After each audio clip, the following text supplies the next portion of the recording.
Pelaku usaha hiburan beramai-ramai menolak penerapan pajak barang dan jasa tertentu atas jasa hiburan sebesar 40 hingga 75%. Mereka menilai penerapan pajak di masa pemulihan pasca pandemi COVID-19 sangatlah memberatkan.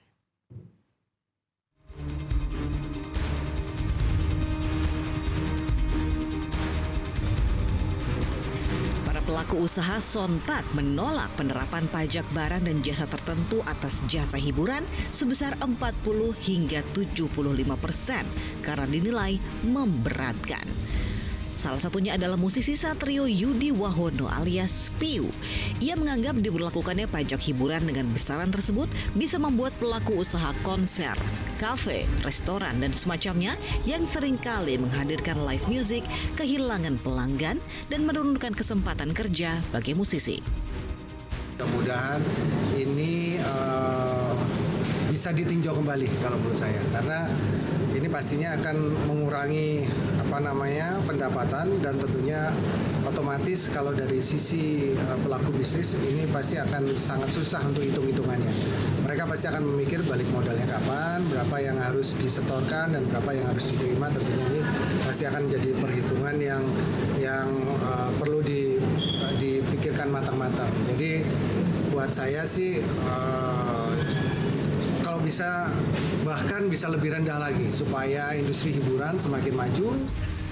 Tidak hanya musisi, pelaku usaha jasa pijat dan spa di Bali juga sangat keberatan apabila harus dibebani dengan pajak sebesar 40 hingga 75%. Terlebih, usaha spa sejatinya dianggap sebagai usaha yang berkaitan dengan kesehatan, bukan hiburan.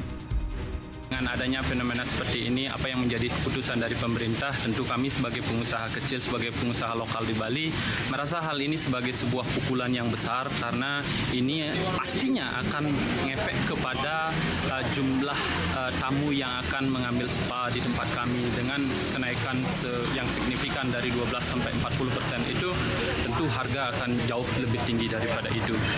Mungkin kami berharap bahwa pemerintah juga mempertimbangkan usaha-usaha kecil dan juga orang-orang yang bekerja di sini. Banyak sekali yang nanti hanya pasti akan terkena efek seperti itu. Sekjen PHRI Maulana Yusran menyayangkan pemberlakuan pajak hiburan ini di masa pemulihan pasca COVID-19. Terlebih menurutnya berdasarkan pengalaman, pemerintah daerah seringkali memberlakukan pajak pada batas maksimum.